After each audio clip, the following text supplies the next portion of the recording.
Assalamu alaikum wa rahmatullah. Most welcome to Triangular Kamal Academy. Today we are going to solve here 8-week physics assignment for the students of SSC 2022 batch. And this is the physics assignment 2. And so let's see what is the questions.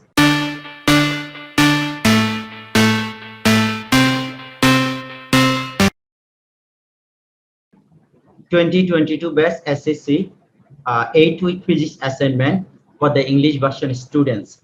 Actually, I'm not the professional teacher of physics. That's why it's really so difficult for me to translate this whole questions in English versions. So just I have prepared all answer in English, but just I will explain the question, what is the requirement from the Bengali versions. So let's see, this is the assignment here. এখানে আমাদের একটি diagram দেওয়া আছে। একজন মানুষ cycle চালিয়ে সামনে যাচ্ছেন, সেখানে চিত্রে দেওয়া আছে বাতাসের বাধা। তাহলে এই প্রশ্নে তার প্রয়োগকৃত বল। তাহলে একজন সাইকেলের আরোহী ক্ষেত্রে বল এবং বাতাসের বাধা, গতিশক্তি, কাইনেটিক এনার্জি, তার এফিসিয়েন্সি, এই রিলেটেড কাজগুলো আমরা করব। এখন প্রথম কোশ্চেনটি ছিল, সাইকেলটি একটি ধ্রুব বেগ প্রাপ্তি পর্যন্ত সুষম ত্বরণে চলল। ওকে, এই সময় বাতাসের বাধা কিভাবে কাজ করে তা বর্ণনা করো। অর্থাৎ একটি সাইকেল যখন সামনের দিকে যাচ্ছে, তখন অপোজিট থেকে যে এয়ারের যে ফোর্স আসে বা অপোজিট দিক থেকে বাতাসের যে বাধা আসে, সেই বাধাটি কিভাবে হবে আমরা সেটি এক্সপ্লেন করব। এই কোশ্চেনের জন্য আমাদের নির্ধারিত মার্কস হচ্ছে 2। ওকে, আমরা এরপরে যে কোশ্চেনটি ছিল যে সাইকেলের গতি বাড়ানোর সময় তার আনুভূমিক বলদ্বয় তুলনা করো। তার মধ্যে যে ধরনের গতি বাড়ানোর সময় তার মধ্যে যে ধরনের ফোর্স হবে সেগুলোকে আমরা কম্পেয়ার করব। So answer to the question number A1, there is the requirement যে এখানে একজন সাইকেল যখন সামনের দিকে যাবেন, তিনি কি ধরনের অপোজিট ফোর্স তার উপর অ্যাপ্লাই হবে, তা আমরা এই ব্যাপারটিকে এখানে ক্লিয়ার করব। আমাদের এখানে টার্গেট হচ্ছে তিনি দুই রকম অপোজিট ফোর্স তার উপর অ্যাপ্লাই হবে। সেটা হচ্ছে, যদি বিপরীত দিক থেকে যখন কোনো বাতাস তার উপর আসে, সে বাতাসের একটা অপোজিট ফোর্স থাকবে, আর আমরা যেখানে স্টে করি তার চারপাশে কন্টিনিউয়াসলি বাতাস থাকে, তাহলে এই বাতাসের একটা অপোজিট ফোর্স তার উপর লাগবে, সেটাকে আমরা বলতে পারি ইনার্শিয়া। এই দুই রকম ফোর্স যখন তার উপর অ্যাপ্লাই হবে, সেটা তার ভেলোসিটিটাকে রিডিউস করবে। তো আমরা এই কথাটুকুই এখানে আমরা মেনশন করার চেষ্টা করেছি। When the cyclist moved forwarded by a cycle, he prevented from the moving forward due to the inertia. Inertiaর কারণে তার speed, so that speed will reduce. তাহলে ইনার্শিয়াটাই হচ্ছে তার স্পিডটাকে রিডিউস করবে। তো আমি আমার মতো করে এখানে সেন্টেন্সটি সাজিয়ে লিখেছি, আপনারা আপনাদের মতো করে অ্যাসাইনমেন্টে নিজেদের ল্যাঙ্গুয়েজ দিয়ে নিজেরা রেডি করতে পারবেন। পরের কোশ্চেনটি ছিল আমাদের অলমোস্ট এইরকম, যে তিনি যে ভেলোসিটিতে, এটি প্ল্যানের উপর দিয়ে তিনি যে ভেলোসিটিতে মুভ করবেন, অর্থাৎ তিনি যে ভেলোসিটিতে এখানে মুভ করবেন, তো যে ভেলোসিটিতে তিনি এখানে সাইকেলটি নিয়ে মুভ করবেন, আর সেই ক্ষেত্রে তার যে ভেলোসিটি হবে, সেই ভেলোসিটিকে আমরা কম্পেয়ার করব using the Newton's third law. নিউটনের থার্ড ল এর সাথে কম্পেয়ার করে আমরা এটাকে এক্সপ্লেন করব। আমরা শুরুতে একটু কোশ্চেনটি দেখে আসি। আমাদের সেকেন্ড যে কোশ্চেনটি ছিল, সেকেন্ড কোশ্চেন আমাকে বলা ছিল যে সাইকেলটির গতি বাড়ানোর সময় তার আনুভূমিক বলদ্বয়ের তুলনা করা। সাইকেল যখন তার স্পিড বাড়বে, একটা সাইকেলের যখন তার স্পিড বাড়বে, তখন তার মধ্যে যে হরিজন্টাল ফোর্স অ্যাপ্লাই হবে, সেই ফোর্সটাকে আমরা কম্পেয়ার করব। তো হরিজন্টাল ফোর্স হচ্ছে Newton third law of motions. এখানে আমি কতটুকু ফোর্স অ্যাপ্লাই করব আর সেটা কতটুকু ফোর্স ব্যাক আসবে, তার উপর ডিপেন্ড করে সাইকেলটি মুভ করবে। তো আমরা এই ব্যাপারটাকে একটু ক্লিয়ার করে বলবো। নাও this answer is visible here. This is the answer to the question number A2. When cyclists ride the bicycle over a plane, the equations of the velocity will be v equal to b naught cos theta plus at. Theta means actually the direction. Suppose this is the horizontal line, and if someone moves with the angle theta, that's there will be the theta. But here in this place, the theta will be 0 degree because the cycle is moving on the surface, actually not making the angle. So that's why b equal to b naught cos theta at. So now here 2 marks questions So we have to explain what is the reason here. Newton's third law of motion is followed when an object moves over the Earth's surface, or you can write here over the plane, and when the cyclist exerts in the horizontal forces, the Earth's surface return to the same opposite force. So Newton's third law of motions, যখন cycle আরোহী যখন একটি force apply করবে earth surface থেকে, সেখানে একটি সাম and opposite force apply হবে, response হবে। এই অপোজিট ফোর্স যেটা আর্থ সারফেস থেকে আসবে সেটি সাইকেলটিকে সামনের দিকে মুভ করতে নিয়ে যাবে। So that causes the bicycle to move forward, and here the force of actions and reactions exist. That means নিউটনের থার্ড ল অফ অ্যাপ্লাই হবে এখানে। সো আমাদের এটাকে আমাকে কম্পেয়ার করতে বললো। এরপরে কোশ্চেন নাম্বার টু কোশ্চেন পড়ার আগে আমরা একটু দেখে আসি what is the requirement here. Next, cycle আরোহীর মোট ভর, that means bicycle and the riders. Here the match is given here 75, total match of the cyclist and his cycle, total 75 kg. And velocity of the cycle, that means velocity of the cycle v is given here 4 ms inverse 1. Then the আরোহীর প্রকৃত বল, that means there is the এখানে যিনি আরোহী যে অর্থাৎ যিনি cycle চালাবেন তিনি যে ফোর্স অ্যাপ্লাই করবেন সেটি হচ্ছে 30 নিউটন। অপোজিট দিক থেকে বাতাসের যে বল অ্যাপ্লাই হয় সেটি হচ্ছে 20 নিউটন। তাহলে এই দুটোকে যদি আমি একসাথে কাজ করি, that is the applicable, that is the effective force. অর্থাৎ ইফেক্টিভ ফোর্স বলতে আমরা বোঝাচ্ছি যে সাইকেল আরোহী যে ফোর্স অ্যাপ্লাই করবে তার প্যাডেলের উপর, আর অপোজিট দিক থেকে বাতাসে যে ইনার্শিয়ার কারণে যে ফোর্স অ্যাপ্লাই করবে, দুটোর মধ্যে যে ডিফারেন্সটাই হচ্ছে ইফেক্টিভ ফোর্স। এখন এই ইফেক্টিভ ফোর্সের উপর বেস করে আমরা এখানে গতিশক্তি বের করব, kinetic energy, total the kinetic energy বের করব, যে একজন যিনি সাইকেল আরোহী কাইনেটিক এনার্জি বের করব। তারপরে বলছে অ্যাক্সিলারেশন বের করতে হবে, সাইকেলের যে অ্যাক্সিলারেশন সেটি বের করব। Okay, now question information is done, let's see what is the answer here. Here, answer to the question number B, this is the first one. The total match of the rider and bicycle is m equals to 75 kg.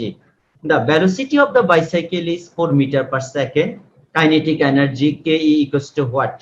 We all know the formula of kinetic energy, ek equals to half mv square. Now here m means the match of the rider and the bicycle, v equals to 4, and the energy of the kinetic energy, its unit is joule. So doing the calculation you will get here 600 joule. That means according to the question requirement, the total kinetic energy of the rider including bicycle is 600 joule, and this is our answer. So now the second question's requirement, find the accelerations. So what is accelerations of the bicycle? So now second number question answer we can write here.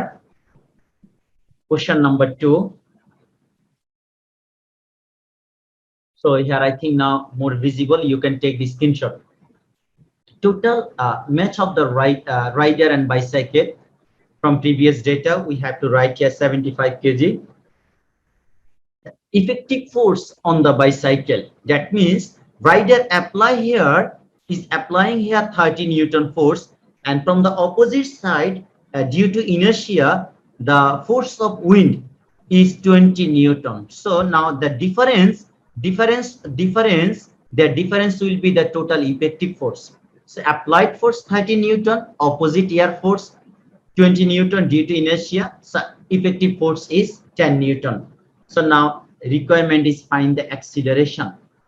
So from the Newton's law, we know F equals to ma, and a equals to f by f. Doing the calculation you will get here a equals to 0.133 ms inverse 2. That means the acceleration of the rider with bicycle is 0.133 ms inverse 2. This is our answer. Now question number 2 is done. Here the whole question is visible, you can take the screenshot. There is a whole question is visible now. So now we are going to start here the third questions. Let's see first what is our requirement. then we will start answering. In the third questions, there is another fig diagram is given here. সাইকেলটি চলার সাথে সাথে pedal থেকে পেছনের চাকার দিকে শক্তি সঞ্চিত হয়। প্যাডেলের শক্তি হচ্ছে ইনপুট। দেখো এখানে আমাকে দেখাচ্ছে যে একটি সাইকেল যখন সামনের দিকে যাবে, এটি যাওয়ার পিছনে দুটো কারণ। একটি হচ্ছে সাইকেলের প্যাডেলের মাধ্যমে আমরা যে শক্তিটি দিচ্ছি তাকে বলা হচ্ছে একটা ইনপুট, অর্থাৎ প্যাডেলকে ঘুরিয়ে আমি যে শক্তি দিচ্ছি সেটি হচ্ছে ইনপুট। এখন পেছনের চাকা যখন আমার এই শক্তিটি রিসিভ করবে, আর পেছনের চাকাটি যখন ঘুরবে, ঘুরার সাথে সাথে রাস্তার সাথে তার যে ফ্রিকশন হবে সেখানে কিছু শক্তি তার লস হবে। অর্থাৎ আমি প্যাডেল দিয়ে যে শক্তি দিচ্ছি সেই সম্পূর্ণ শক্তি কিন্তু সাইকেলের মধ্যে যাচ্ছে না, এখানে কিছু শক্তি ফ্রিকশনের কারণে এখানে কিছু শক্তি কমে যাবে। এই কথাটাই এখানে দেখাচ্ছে, যেইটুকু শক্তি কমে যাবে, যে energy loss, that is the 20 joule. 20 joule হচ্ছে এনার্জি লস। আর যে শক্তিটুকু আমি দিচ্ছি অর্থাৎ প্যাডেলের মাধ্যমে সেটা হচ্ছে 400 জুল। 400 জুল অ্যাপ্লাই করলাম, 20 জুল হচ্ছে লস হবে। সেখান থেকে আমাকে বলছে, আমাদের কোশ্চেন ছিল কি, এখানে একটি কোশ্চেন সি নাম্বারের সেকেন্ড পার্ট, আমরা এখানে ইফিসিয়েন্সি তৈরি করব। অর্থাৎ আমাদের সাইকেলের যে ইফিসিয়েন্সি সেটি নির্ভর করবে যে কতটুকু শক্তি আমি অ্যাপ্লাই করলাম আর কতটুকু ইফেক্টিভ হচ্ছে, তার উপর আমি ইফিসিয়েন্সি তৈরি করব। এটি হচ্ছে সি এর সেকেন্ড কোশ্চেন। এখন সি এর 1 হচ্ছে ইনফরমেশন। শক্তিটি পেছনের চাকা সঞ্চারিত হয়, কিছু শক্তি হারিয়ে যাচ্ছে। এখন পেছনের চাকায় যখন আমার প্যাডেলের এই শক্তিটি যাবে আর সেখানে কিছু শক্তি লস হবে। আমরা আগে বলছি যে due to inertia, due to frictions with the road or with the surface, the back wheel will lose the some amount of the energy. So এই জায়গাটাকে আমরা ব্যাখ্যা করব, এই জন্য আমাদের মার্কস হচ্ছে 2। এরপরে এটা হচ্ছে mathematical part. Okay, let's see. অর্থাৎ পেছনে চাকায় যে শক্তি আমাদের লস হবে সেই লস শক্তিটিকে আমরা আগে এক্সপ্লেন করব। ওকে, কিভাবে লস হচ্ছে এখানে। As the bicycle move, energy is transmitted from the pedal to the rear wheel. That means পেছনের হুইলে আমাদের এনার্জিটি সেখানে শিফট হবে প্যাডেল থেকে। When the object is moving on a plane, the kind of frictional force is created which is called the motion and the frictional force. তাহলে আমরা এখানে যেই ধরনের যখন একটি পার্টিকেল যখন মুভ করবে রাস্তার সাথে ফ্রিকশনের কারণে সেখানে দুই রকম কাজ করবে। একটি হচ্ছে এই যেই ফোর্সটি তৈরি হবে ফ্রিকশনাল ফোর্স, এইটাকে আমরা বলতে পারি মোশন এবং ফ্রিকশনাল ফোর্স, বাংলায় যাকে বলা হচ্ছে গতি এবং ঘর্ষণ, frictional force. Due to this motion and frictional force, the velocity of the bicycle will be decreases. So এইটুকু আমাদের হচ্ছে ফার্স্ট কোশ্চেনের আনসার। এখন সেকেন্ড কোশ্চেনে আমাদের এফিসিয়েন্সি বের করব। সো এফিসিয়েন্সির জন্য আমাদের যে যে রিকোয়ারমেন্ট গুলো লাগবে, input energy by the pedal of the cycle, the effective energy, input energy minus loss energy, there is the effective energy is 380 joules. So we all know formula of the efficiency of the cycle, efficiency nu equals to E2 by effective force by applied force multiply 100. So always efficiency consider as a percentage. So now doing the calculation, you will get here 95% effective energy. That means only 5% losses here. So now efficiency of the bicycle is 95%. That is our answer. কর্মদক্ষতা efficiency. So my dear students, thank you so much. আসলে আমি ফিজিক্সের teacher না, আমি মূলত mathematics নিয়ে কাজ করি। অনেকদিন ধরে ফিজিক্সের স্টুডেন্ট পড়াচ্ছি, যে কারণে ফিজিক্সে যেই চ্যাপ্টার গুলো যে কাজগুলো একটু ভালো লাগে আমি চেষ্টা করি এগুলো অ্যাসাইনমেন্ট তৈরি করার জন্য। তো আমার এই অ্যাসাইনমেন্টটি যদি আপনাদের ভালো লাগে অবশ্যই আমার এই চ্যানেলটি সাবস্ক্রাইব করবেন। যদি কোনো ভুল ত্রুটি থাকে ক্ষমা সুন্দর দৃষ্টিতে দেখবেন, আর আশা করে জানিয়ে দিবেন। যদি কোথাও ভাষার অসঙ্গতি বা ক্যালকুলেশন অসঙ্গতি দেখেন অবশ্যই কমেন্টস করে জানাবেন, ইনশাআল্লাহ আমি সংশোধন করার চেষ্টা করব। আমি চেষ্টা করছি আপনাদেরকে কিছুটা সহযোগিতা করার জন্য। আপনারা এই ধারণাটুকু নিয়ে আপনাদের মতো করে নিজস্ব ল্যাঙ্গুয়েজে সাজিয়ে অনেক সুন্দরভাবে অ্যাসাইনমেন্ট তৈরি করতে পারবেন। তো সকলে ভালো থাকুন, সুস্থ থাকুন এবং আমার জন্য দোয়া করবেন। আসসালামু আলাইকুম ওয়া রাহমাতুল্লাহি ওয়া বারাকাতুহু।